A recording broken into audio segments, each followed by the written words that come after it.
जी। अब उनकी कौन सी विशेषता का नंबर आया है? 33वीं, 33। 32 विशेषताएं हो गई या अभी 31 ही हुई हैं? मैं भूल गया। 32 हो गए। यानी कि 33वीं। चलिए, थर्ड उनकी 33वीं विशेषता की बात करते हैं। देखें हम क्या वाणी पकड़ पा रहे हैं। वाणी में माधुर्य था। हैं? वाणी में माधुर्य था। हाँ, ये भी बात थी। तो इस माधुर्य को देखेंगे अपने अंदर कि हम करेले से कड़वे हैं नीम जैसे या शहद जैसे हैं। झांक के देखेंगे। रवि दीदी आपको उसकी जरूरत ही नहीं है।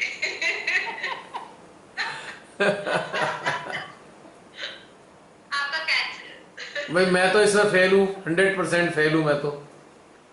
मेरे को भी लोग ऐसे ही कहते हैं, तुम बहुत खड़ूस हो गई हो। मैंने कहा मैं सच कह देती हूँ।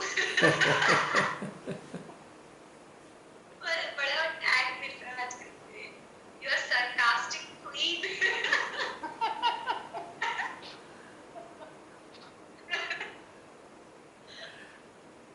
इसके लिए भी एक चीज फिर दोबारा आती है, वो काल और ये काल।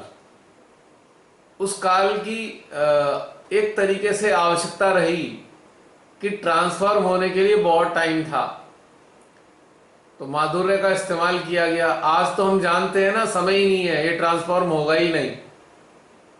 अब जैसे कि हमने बाजार से दाल खरीद के लाए बनाने के लिए, हम दाल को साफ कर रहे हैं, तो हम देख रहे हैं अरे दाल में दाल जैसे पत्थर है कुछ।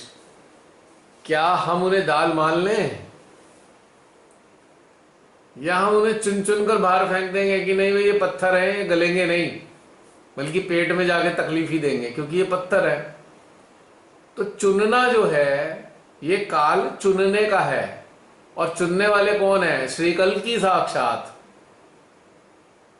अगर श्री कल्कि हमारे भीतर में सक्रिय हो रहे हैं, हमारे सेंट्रल आज्ञा पर उनकी शक्ति जागृत हो रही है, तो हमारे भीतर भी स्वतः ही स्पॉन्टेनियसली चुनने वाली घटनाक्रम घटित होने लगेगा। हम जान भी नहीं पाएंगे कि हमारा अंदर से चुनने का काम शुरू हो जाएगा। समझ में आई बात? वो काल और ये काल में थोड़ा सा ही अंतर है। तो आज जो है, माधुरता इस बात पे निर्भर करती है कि सामने वाला किस स्तर का है, कि उसकी सेहत के हाँ लिए ये तो करेला अच्छा है या शहद अच्छा है। अब ये देखना पड़ता है कि इसकी स्वास्थ्य के लिए करेला दें उसको, नीम दें, शहद दें या रसगुल्ला दें। रवि दीदी ना यहां बहुत विवेकशीलता है, सीरियस यहां विवेकशीलता का काम है, क्योंकि समय नहीं है ना खराब करने के लिए। है रमनी, मैन गलत तो नहीं कह रहा? नहीं भैया बिल्कुल ठीक। डिस्क्रिप्शन तो ये हमें दी है माँ ने। यस। ये ठीक है। तो भैया इसके साथ ही ना एक पॉइंट जो आलोचना वाला था, क्रिटिसिज्म वाला था, उसमें एक चीज है कि हमें क्रिटिसिज्म नहीं करना। बट अगर कोई एक व्यक्ति के बारे में कोई जना दो लोगों के बीच कोई गलत धारणा फैला दे, तो उस वक्त वो बंदे को अपनी भी तो सफाई पेश करने के लिए, मतलब उसकी उसकी पोर खोलनी पड़ेगी। तो वो क्रिटिसिज्म में तो नहीं आता, उस नहीं नहीं, कैटेगरी में तो नहीं आता ना। असत्य को अनावृत करने के लिए आलोचना करना आवश्यक है।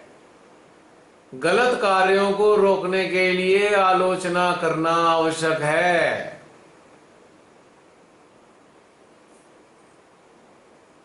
आलोचना के दो भाव हैं, एक है सत्य को उजागर करना और दूसरा है किसी को गिराना।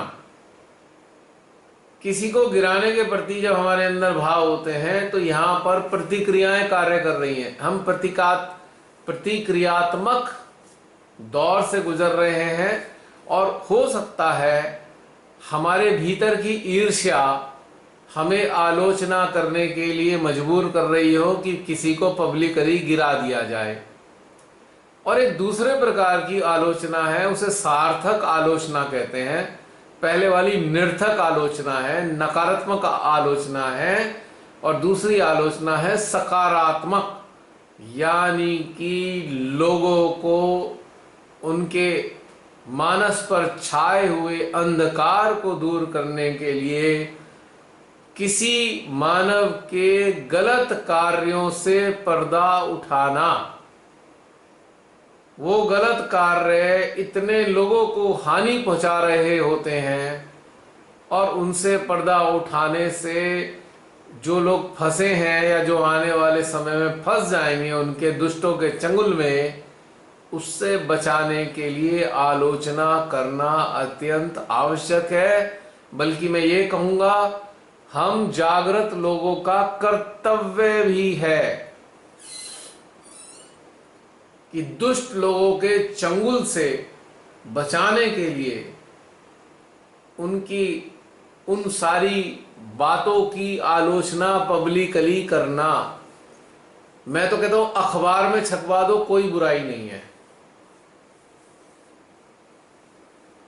आपने देखा ही है, जो लोग दुष्ट प्रकृति के लोग हैं उनके बारे में तो हम लोग खुलकर बात करते हैं, तो एक प्रकार की आलोचना ही है ये,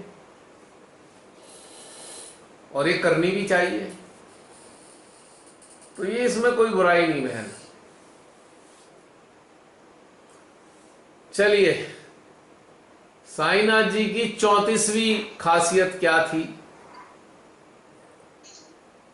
33वीं खासियत तो हमने बात कर ली, 34वीं खासियत,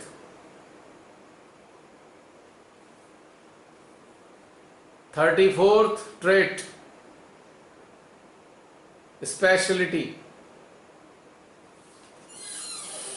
वो जिस काम के लिए आए थे उन्होंने अपने उस काम को सार्थक किया अंत तक। राइट। यहां पे एक ट्विस्ट है, यहां पे ट्विस्ट ये है, वो ऐसा इसलिए कर पाए क्योंकि उन्हें पता था वो कौन है और क्या करने के लिए आए हैं। आम आदमियों को नहीं पता ये बात, आम लोगों को नहीं पता, जागृत जो हो रहे हैं उनको भी पूरी तरह नहीं पता है। हमें तो श्री माता जी बता रही हैं, बेटा तुम्हारा ये कार्य है, तुम्हें ये कार्य करना है। उनको किसी ने नहीं बताया, वो ये सब चीज से पूरी तरह पहले से ही पता थे कि मैं कौन हूं और मैं क्या करने आया हूं। यहां पे ये ट्विस्ट है, क्योंकि जो सदगुरु होते हैं उनको जन्म से ही अपना मकसद पता होता है और उनको ये पता होता है कि वो लोग कौन हैं। लेकिन आम मानव अभ्यास के जरिए, ध्यान के जरिए और साधना के जरिए स्वयं को खोजता है, और उसको ये सब चीजों के लिए एक माध्यम चाहिए। जैसे हम सबके लिए श्री माता जी हमारा माध्यम है। वो कह रही है अपने को पहचानो, die yourself, know yourself. अपने को पहचानो, साधना से जानो कि तुम कौन हो।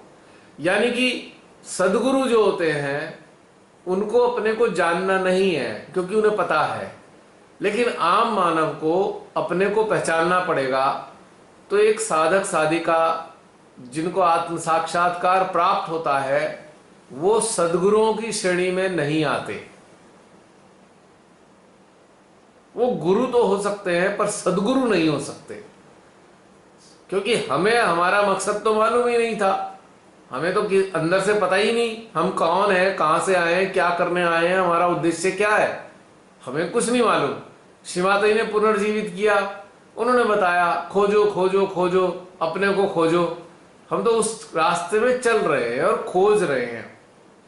जिस दिन खोज लेंगे भी ना, तो हो सकता है हम में से कुछ लोग संत हो जाएं, हम में से कुछ लोग जो है जागृत हो जाएं पूरी तरह, लेकिन सदगुरु हम तब भी नहीं हो सकते। सदगुरु के लिए तो एक शर्त है कि जन्म से ही उसे पता होना चाहिए। ये हो सकता है आज जो साधक साधिका जागृत हो गए हैं अच्छी तरह, जब उनका शरीर पूरा हो जाएगा और यदि श्री माता जी की इच्छा से वो दोबारा जन्म लेंगे, तब वो सदगुरु के रूप में आ सकते हैं, लेकिन इस जन्म में कभी नहीं आ सकते। इस जन्म में सदगुरु हो ही नहीं सकते, असंभव। तो हम लोगों को बताया जा रहा है, हम लोगों को श्री माता जी के द्वारा कहा जा रहा है कि बेटा साधना करो, अपने को जानो। और उन्हें कहा भी है, स्वयं को जानने से बड़ी भक्ति कोई नहीं है। आप सबको स्वयं को जानना होगा। तो उस रास्ते पे हम लोग अग्रसर हैं, लेकिन हम सद्गुरु नहीं हो सकते, किसी भी कीमत पे नहीं हो सकते, क्योंकि हमको पहले से मालूम ही नहीं है। कोई अब 20 साल की उम्र में जुड़ा है, तो कोई 30 साल की उम्र में जुड़ा है श्री माता जी, कोई 40 साल की उम्र में जुड़ा है, कोई 50 साल की उम्र में जुड़ा है, कोई 15 साल की उम्र में जुड़ा है। और कोई बच्चा तो जन्म से ही सहजी परिवार में जन्म लिया है, लेकिन वो बाद में जागृत हुआ है, या जन्म से जागृत हो भी गया है, तब भी उसको अंदर से मालूम नहीं, क्योंकि पूर्व प्रारब्ध की कंडीशनिंग चेतना के स्तर पे इतनी छाई हुई है कि उसे मालूम ही नहीं है वो कौन है। तो मेरा ये मानना है कि सद्गुरु जन्म से ही होते हैं, और उन्हें जन्म से पता होता है कि वो कौन है और क्या करने आए हैं। लेकिन आम जनसाधारण को भले ही वो संत बन जाए और भले ही वो कोई और प्रगति कर ले आध्यात्मिक रूप से, लेकिन वो सद्गुरु नहीं हो सकते। वो स्वयं के गुरु हो सकते हैं। वो आम साधारण लोगों के लिए जो साधना नहीं करते, जो साधना नहीं करते हैं, जिनका आध्यात्मिक जीवन से कोई मतलब नहीं है, उनको आध्यात्मिक जीवन में लाने के लिए गुरु का कार्य तो कर सकते हैं। They become Guru, but they are not सदगुरु। दे मे बी गाइड, गाइड भी हो सकते हैं, मदद करने वाले भी हो सकते हैं, पर वो सदगुरु नहीं हो सकते। तो जो भी सहजी ऐसा सोचते हैं कि वो सदगुरु बन गए हैं, आई एम सॉरी टू से, उन सब को भ्रम को समाप्त करना होगा अपने। वो बहुत बुरी तरह भ्रमित हो गए हैं जो स्वयं को सदगुरु मान रहे हैं। तो इसमें ये अंतर है, बहुत बड़ा अंतर है। तो इस चीज के अंदर बस ये ट्विस्ट था जसलीन, हमने फिर बात कर ली इस बारे में। इसके अंदर हमें झांकने की आवश्यकता नहीं है, क्योंकि हम ये चीज जानते हैं, हमने बातचीत कर ली। चलिए, उनका 35वां ट्रेट, 35वां ट्रेट क्या रहा?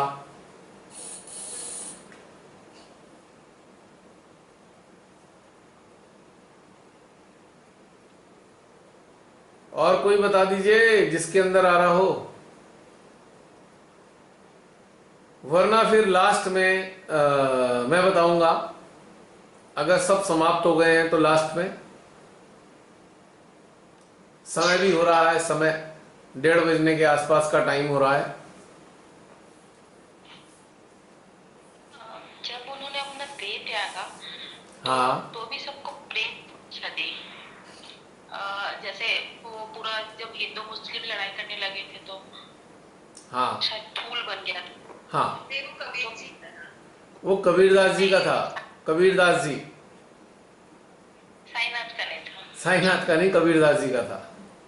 हालांकि साईनाथ को भी हिंदू मुस्लिम मतलब मानते थे, कबीरदास जी को भी हिंदू मुस्लिम मानते थे। कबीरदास जी तो संत की श्रेणी में थे ना, ये सदगुरु थे। हाँ। तो जहाँ पे उनका शायद शरीर रखा गया था, वो नीम की जो पेड़ थी वो मीठी हो गई है, उनकी पत्तियां। हाँ, अब ये वाला भी ऐसा ट्रेट है कि वो सदगुरु का ट्रेट है, या किसी पूर्ण जागृत मानव के अंदर जो चेतना बहती है उसमें ऐसा संभव है। हाँ, पर इसके लिए हम अपने अंदर झांक सकते हैं उनके 35वें गुण के प्रति। अब हम इस तरीके से अपने अंदर झांक सकते हैं कि क्या हमारे भीतर भी वो शक्तियां जागृत हो रही हैं कि जो किसी को राहत दे देती हैं, यानी कि जो इसको हम इस तरीके से कह सकते हैं, एक ये प्रकृति क्या कहना चाहिए, स्वाभाविक बात है ये, या एक तरीके से उदाहरण के रूप में है कि नीम बहुत कड़वा होता है, और जो चैतन्य से ओतप्रोत मानव है उसके संपर्क में आने के बाद वो उसकी कड़वाहट भी समाप्त हो जाती है। तो ये एक प्रतीकात्मक रूप में है। क्या हमारे जीवन में अब अपने अंदर झांकेंगे, क्या हमारे संपर्क में आने वाले ऐसे लोग भी रहे हैं जो बहुत ही विकृतियों से बाधित थे, लेकिन आज जो सद्गुण है, सद्गुणों से आच्छादित हो गए हैं, कि विकृतियों का त्याग हो गया उनका, या विकृतियां सद्गुणों में परिवर्तित हो गई? क्या ऐसे हमारे संपर्क में आने वाले कुछ लोग हैं? झांकेंगे अंदर।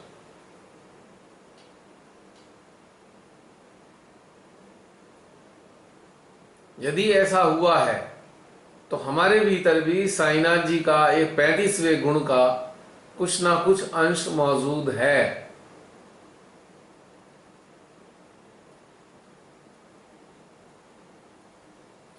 या कोई बहुत ही हीन और निकृष्ट भाव वाला मानव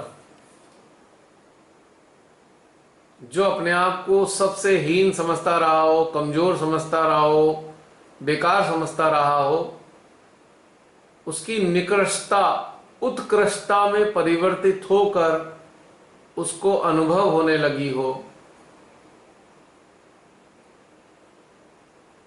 वो परिवर्तित हो गया हो, नकारात्मकता से सकारात्मकता की ओर चल पड़ा हो, हमारे एनर्जी फील्ड के कांटेक्ट में आने के उपरांत, यदि ऐसा है तो साईनाथ जी का 35वां जो एक विशेषता है उसका प्रभाव हमारे अंदर भी मौजूद है। हम इस तरीके से अपने अंदर झांक सकते हैं।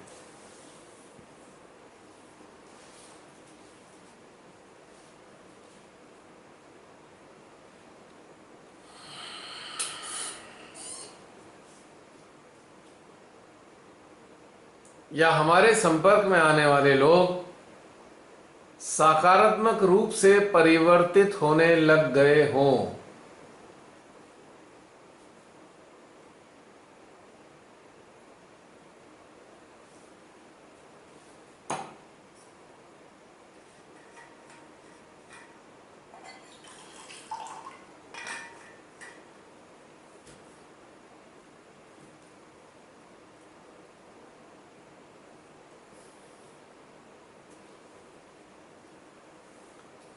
यदि आप सबके अंदर, आप में से कुछ के अंदर ये है, तो बहुत सारी शुभकामनाएं, ढेर सारी गुड विशेस आप सबके लिए। अच्छा लगता है ये एहसास करके। चलिए अब उनके 36वें गुण की बात करते हैं, 36th क्वालिटी। देखते ही देखते श्री साईनाथ जी के 36 गुणों तक हम पहुंच गए। कितनी मजेदार रही आज की यात्रा। शिवा ने हमें आशीर्वादित इतना कर दिया कि आज एक विलक्षण घटनाक्रम, विलक्षण दौर से हम लोग गुजरे हैं। ये विलक्षण है, अति विलक्षण दौर है ये। आज कभी नहीं हुआ ऐसा जो आज हुआ। चलिए 36वें गुण की बात करते हैं। 36वां गुण क्या है? मुझे याद लगा ऐसे, complete, is complete in itself. वो सद्गुण तो थे और वो कंप्लीट थे अपने में।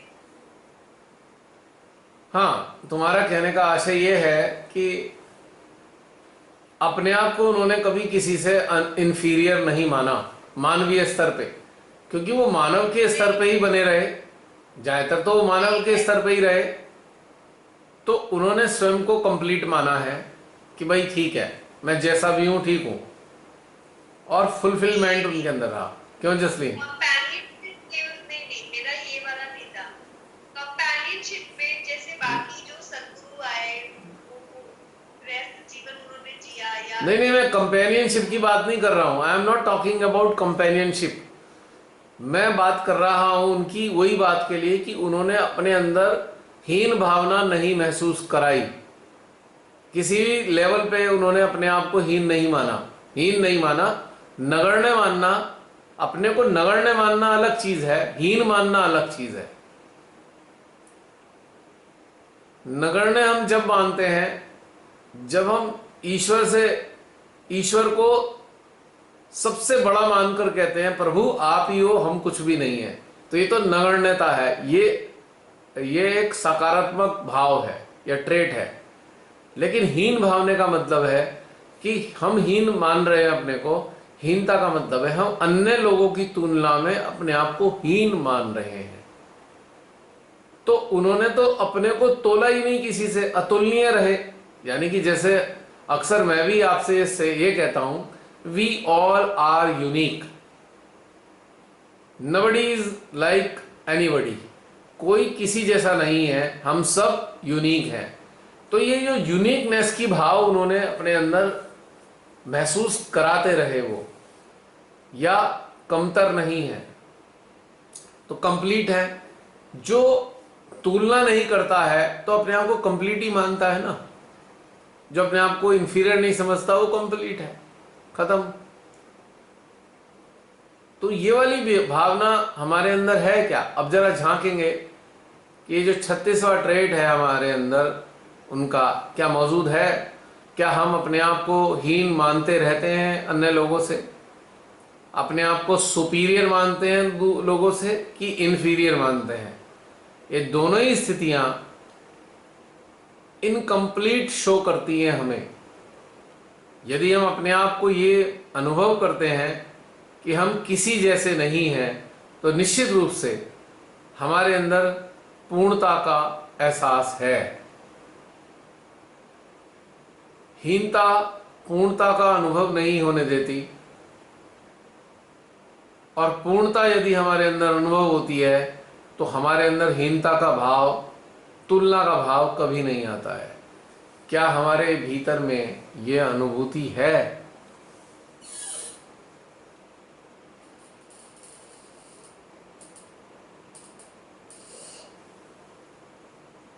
क्या हम किसी अन्य जैसा बनना चाहते हैं?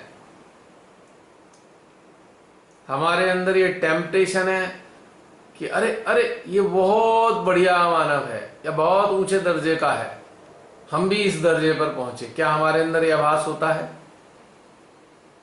या हम ये भाव रखते हैं, हे प्रभु आप हमें जैसा बनाना चाहें वैसा बना दीजिए, हमारा किसी से कोई कंपटीशन नहीं है, हम किसी जैसा बनना नहीं चाहते हैं, हम अपने जैसा बनना चाहते हैं।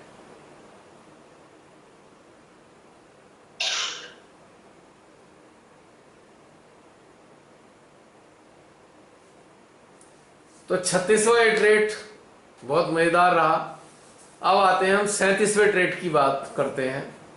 37th ट्रेट, उनका क्या अनुभव होता है?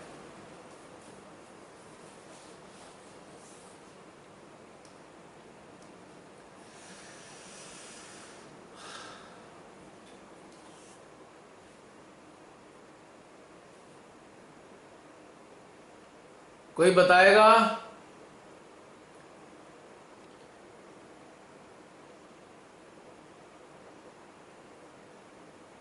सोचना नहीं है, सोचना नहीं है। सोचने से कोई फायदा नहीं होगा कि इसका मतलब हमारा माइंड चल गया। अगर है तो खट से अंदर से आएगा हमारे अंदर, जैसे अभी तक आ रहे हैं, लगातार अंदर से आ रहे हैं, तो ये सोचने से नहीं आ रहे।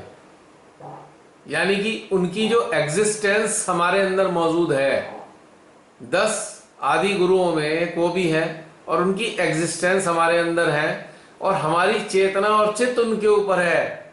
तो समझ लीजिए उनका सिस्टम ही रिफ्लेक्ट हमारे अंदर से हो रहा है, और वो सोचने की बात नहीं है।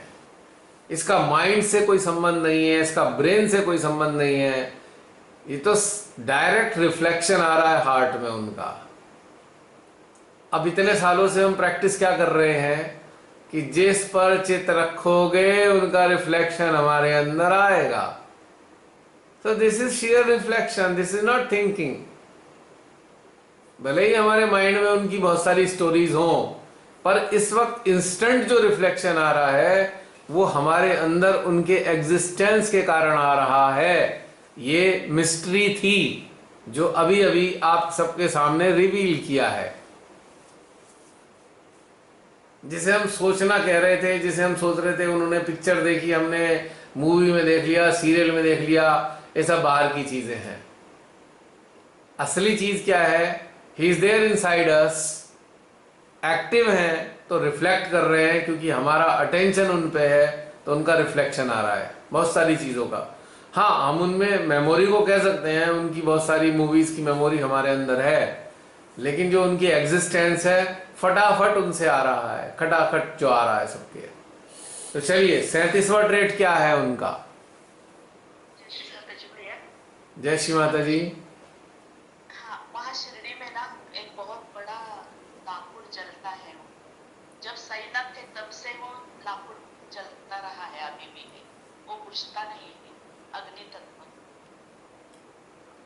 हाँ, तो पर ये विशेषता में नहीं आता ना बहन, ये तो एक एक घटनाक्रम है, ये रिप्रेजेंटेशन है कि उनका अस्तित्व एक अग्नि के फॉर्म में अभी भी कायम है, ऐसे करके समझ सकते हैं हम। He is existing in the form of fire, और अपनी ज्ञान का प्रकाश अब वो फायर के रूप में फैला रहे हैं और लोगों की नेगेटिविटी को अभी भी नष्ट कर रहे हैं फायर के फॉर्म में। ये विशेषता नहीं है। और अभी हम जीवित हैं, अभी हमारी मृत्यु नहीं हुई है। हमारे मरने के बाद क्या पता कोई ऐसी अग्नि जला दे, तो कह नहीं सकता मैं। है जसलीन? अभी तो हम जिंदे हैं भाई। हो सकता है कोई हमसे, हमारा प्रिय या हमको बहुत प्रेम करने वाला एक ऐसी अग्नि जला दे जो जलती रहे लगातार, और हो सकता है हमारा भी प्रकाश ऐसे फैल जाए, पर हमें इसमें कंपटीशन में नहीं जाना, जैसी व्यवस्था काल की हुई है। अभी तो हम जीवित हैं भाई, शरीर रूप में हैं। वहाँ देखा है शिरडी में ही। हाँ, वो मैं देखा है आप शिरडी में। आपने आपने बहुत अच्छी बात बताई है, मतलब एक अच्छी जानकारी दी। हम तो जानते नहीं थे इस बारे में, लेकिन ये उनकी विशेषताओं में नहीं आता है ना। हाँ, बराबर। वैसे तो उनकी विशेषता है कि उनका जो अस्तित्व है अभी भी कार्य कर रहा है, लेकिन अब हम अपने से अगर जोड़ेंगे, अभी तो हम अपने अंदर झांक रहे हैं ना उनकी क्वालिटीज को, तो हमारे मरने के बाद ही पता लगेगा हमें, उससे पहले नहीं पता लग पाएगा।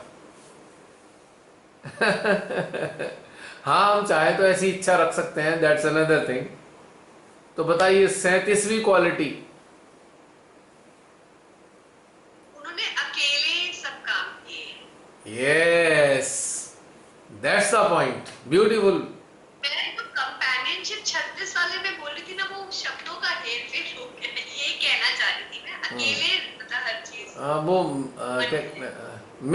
मिस इंटरप्रिटेशन हो गया, वो कोई बात नहीं, चलो अब सुधर गया। ये सबसे ब्यूटीफुल था, उन्होंने किसी को कहा नहीं मेरे साथ चलो, वॉक अलोंग विद मी, किसी को नहीं कहा। वो खुद चलते थे और खुद ही आगे बढ़ते थे और खुद ही सारा कुछ किया उन्होंने, और वो खुद ही अपने आप में कलेक्टिव थे, कलेक्टिव थे। याद करो, कई साल पहले हमारे भीतर से भी एक आया था, we all are mobile centre, चलते फिरते सेंटर हैं हम सभी। याद आया? कई साल पहले एक आर्टिकल में भी लिखा था, we all are mobile centre. तो what he was also a mobile centre, whole collective was with him, और ही इज द कलेक्टिव। तो और उन्होंने किसी को कहा भी नहीं मेरे साथ चल, मैं जागृति कर रहा हूं, ये कर रहा हूं, वो तो निकल लेते थे, चलते ही रहते थे वो। अब इस बात के लिए हम 37वें गुण के लिए हम अपने अंदर झांक सकते हैं कि हमारे अंदर भी ये भाव मौजूद है। क्या हम किसी जागृति के कार्य के लिए किसी की तरफ मुंह उठा के देखते हैं कि चलो भाई कोई हमारे साथ आ जाओ, चलो भाई हवन करा दो, चलो भैया हम खुद ही चालू कर लेते हैं हर चीज, चलो भाई हमारी ये सहायता कर दो, चलो भाई हमारे लिए जूता पट्टी कर दो, हमारे लिए जो है पेपर बर्निंग कर दो? क्या हम कहते हैं? नहीं कहते, या कहते हैं। अब यही चीज के साथ हम अपने अंदर उतरेंगे क्या हम ऐसा मानते हैं कि माँ के साथ का जुड़ाव काफ़ी है, हमारा जो ये अस्तित्व है अपने आप में श्री माँ की सामूहिकता से आच्छादित है? यदि माँ हमारे साथ हैं तो हमारे साथ सामूहिकता है, और उन्हीं की अंतःप्रेरणा और उन्हीं की शक्तियाँ हमारे माध्यम से सक्रिय होती हैं या हो रही हैं। क्या हम भी एकला चलो में विश्वास रखते हैं?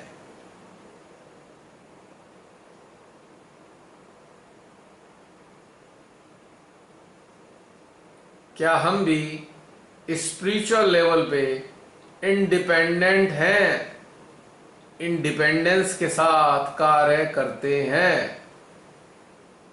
झांके अपने अंदर।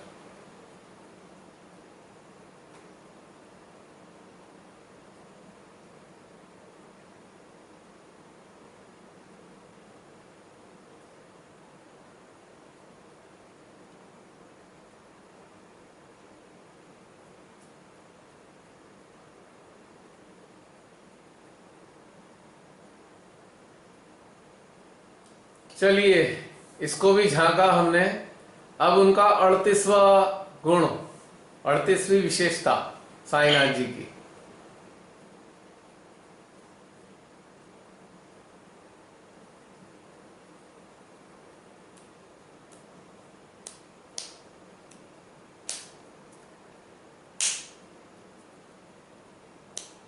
जब हमारे भविष्य के दर्शक व्यूअर्स इस वीडियो के साथ आनंद ले रहे होंगे तो उनको, या यूं कहूं भाई, आप सबको काफी हैरानी हो रही होगी कि साईनाथ जी के लिए हमने कभी इतना गहराई से नहीं सोचा या चिंतन नहीं किया, या उन पे इतनी गहराई से चित्त नहीं डाला कि उनके पास क्या क्या विशेषताएं थी। तो आज देखिए, श्री माता जी ने गुरु पर्व पे, सोचिए, गुरु पूर्णिमा पे कितना विलक्षण घटनाक्रम कराया कि साईनाथ जी को आत्मसात करने के लिए या साईनाथ जी के अंश को अपने भीतर में जागृत करने के लिए, उनसे इंटरैक्ट करने के लिए कितना सुंदर घटनाक्रम चलवाया है श्री माता जी ने। है ना इंटरेस्टिंग? क्यों आप सब लोग जो 4-4.5 महीने बाद इस वीडियो का आनंद ले रहे हैं, मेरी बात सच लग रही है ना आपको? आश्चर्य भी हो रहा है ना? हैरानी भी हो रही है ना? हाँ, मानसिक स्तर पे हैरानी होगी, लेकिन अगर भीतर में आत्मिक स्तर पे झांकेंगे तो कोई हैरानी नहीं होगी। आपको महसूस हो रहा होगा कि हाँ, यही तो सत्य है ना? आ रहा है ना ऐसा? बिल्कुल आएगा। क्योंकि कहने को तो आप भविष्य के दर्शक हैं, पर इस वक्त तो आप यहां मौजूद हैं, सारे के सारे। आप सबके सब इस वक्त उपस्थित हैं, आपकी चेतनाएं, तभी तो आपके लिए मैसेज आज ये बन रहा है, तैयार हो रहा है। आप सबका ये मैसेज आपकी चेतनाओं के लिए आज तैयार हुआ है और आपको प्रस्तुत होगा 4-4.5 माह के बाद। पर आज की तारीख में जो आप लोग ये देख रहे हैं ना, तो आपको ये लग नहीं रहा होगा कि 4.5 माह बाद आ रहा है। आपको लग रहा होगा हाँ, हमारे भीतर से ही तो आ रहा है ये, यानी कि आपके भीतर में ही तो है सब कुछ। यदि आप सबके भीतर में है तभी तो आपके लिए आ रहा है ये चीज आपके लिए इसीलिए तो आ रही है, आपको एहसास दिलाने के लिए, उन चीजों की जागृति के लिए जो आपके अंदर पहले से ही मौजूद है ना भविष्य के दर्शकों? हाँ, तो बताइए, चलिए 38वां 38th क्वालिटी उनकी क्या थी?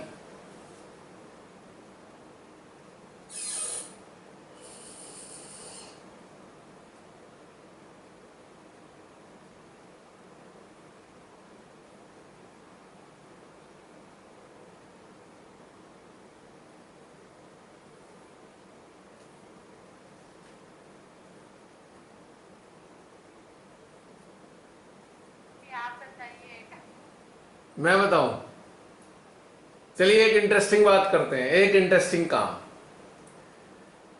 अभी जो भविष्य के जो दर्शकों की चेतनाएं हैं, भविष्य के जो व्यूअर्स की चेतनाएं हैं, उनसे पूछते हैं, ए भविष्य की चेतनाओं, जरा बताओ उनका 38वां ट्रेड क्या था विशेष।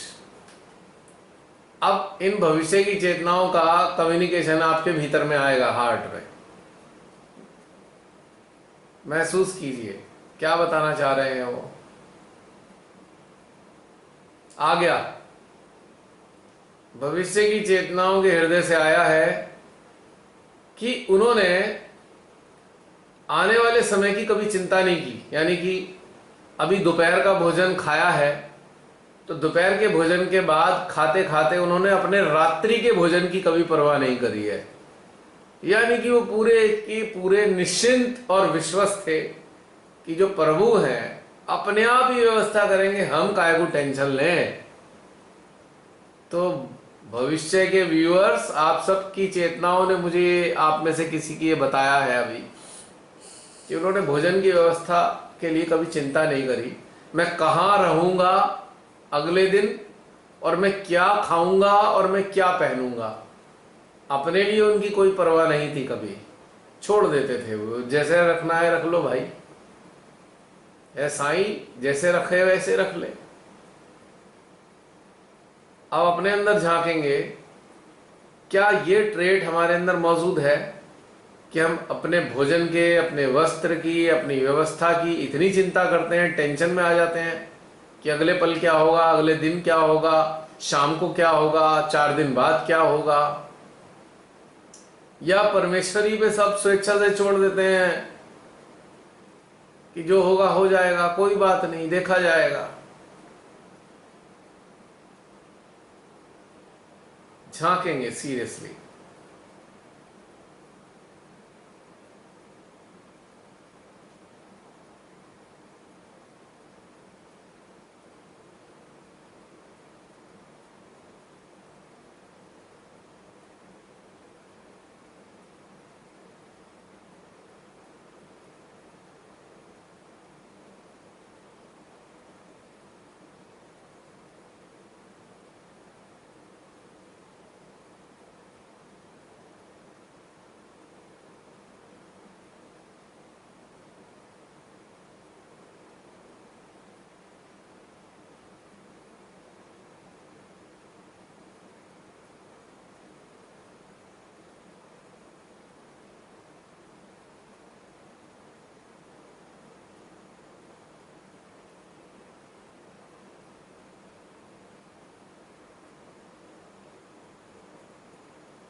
तो आने वाले समय के दर्शकों, आप में से किसी के हृदय से ये वाले भाव आए हैं मेरे तक, और आप सबके सामने हमने रख दी है ये चीज। चलिए अब 39वां 39th ट्रेट, 38वां आया, अब 39वां क्या था।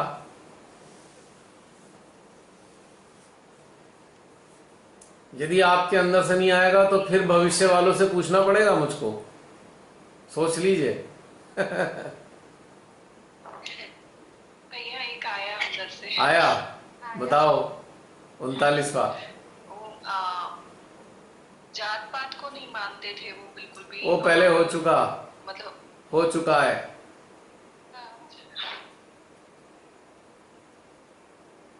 नया कोई, ये हो चुका। ठीक।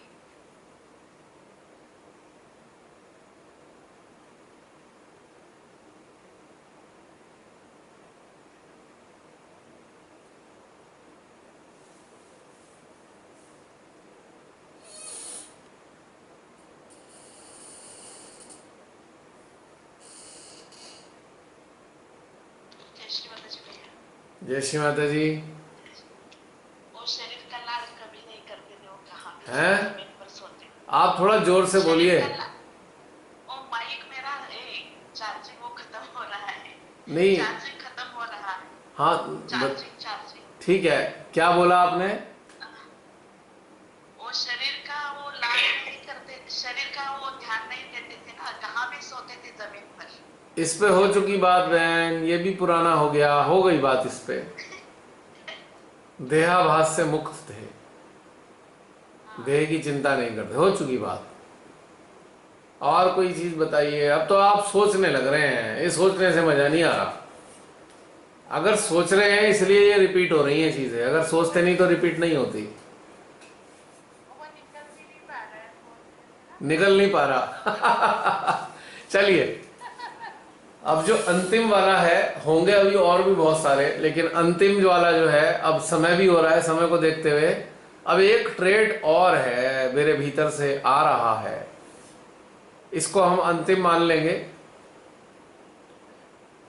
उनकी जो सबसे बड़ी जो टीचिंग थी, उन्होंने जो टीचिंग दी है, सबसे बड़ी, बहुत बड़ी टीचिंग दी है, यदि किसी ने गौर किया हो,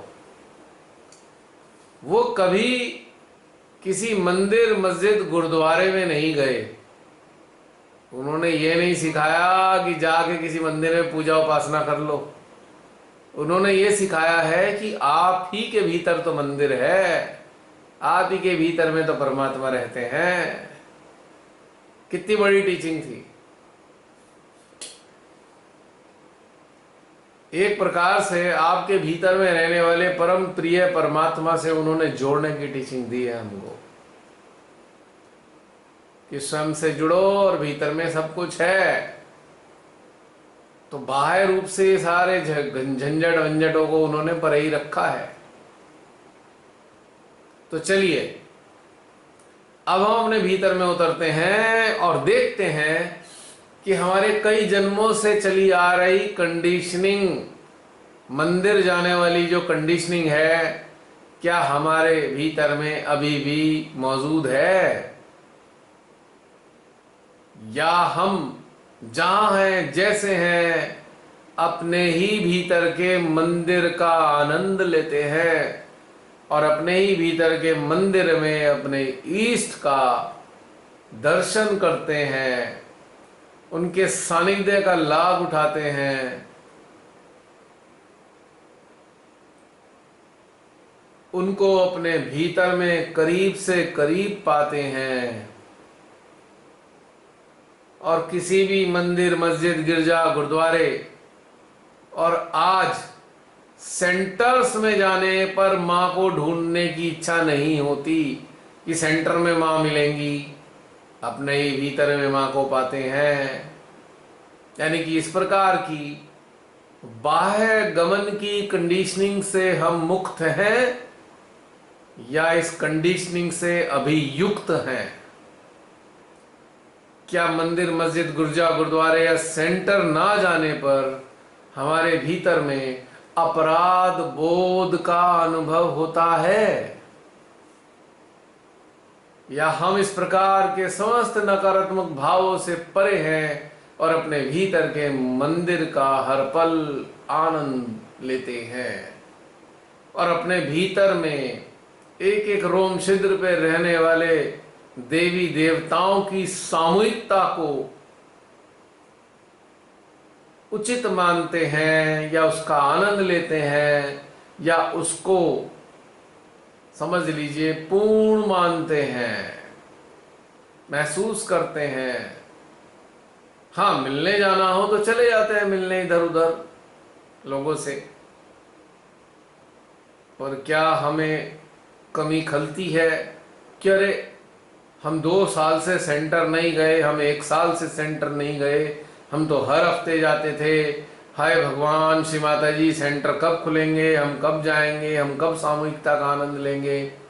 क्या ये सारी बातें हमारे अंदर चलती हैं, या हम इन सब बातों से परे माँ के साथ अपने हृदय में ध्यानस्थ असंख्य सूक्ष्म चेतनाओं के साथ माँ हृदय में, माँ के लगने वाले दरबार में उपस्थित समस्त देवी देवताओं शक्तियों महाशक्तियों के सानिध्य और सामूहिकता का आनंद लेते हैं।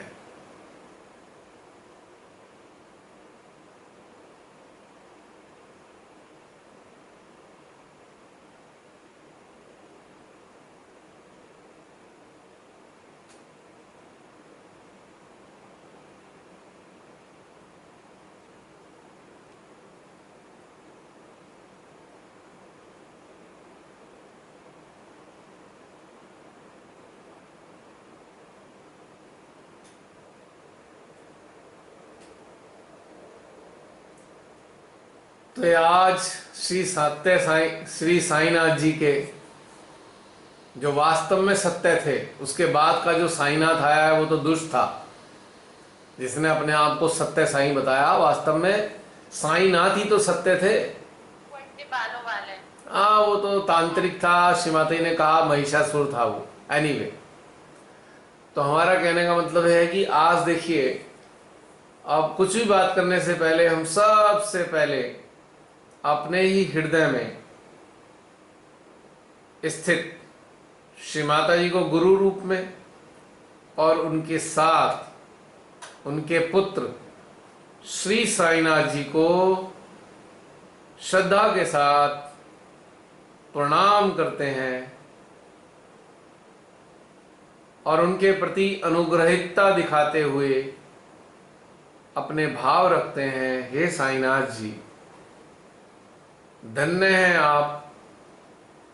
आपकी सूक्ष्म उपस्थिति ने हमारे ही भीतर में जो हमें अनुभव हो रही है, इस सूक्ष्मता के माध्यम से आपने अपने समस्त विशेषताओं से हमें परिचित करा दिया और इन सभी विशेषताओं को अपने भीतर में खोजने की प्रेरणा दी। हे मां, हे श्री साईनाथ, आपको कोटि कोटि नमन, आपको कोटि कोटि नमन, आपको कोटि कोटि नमन।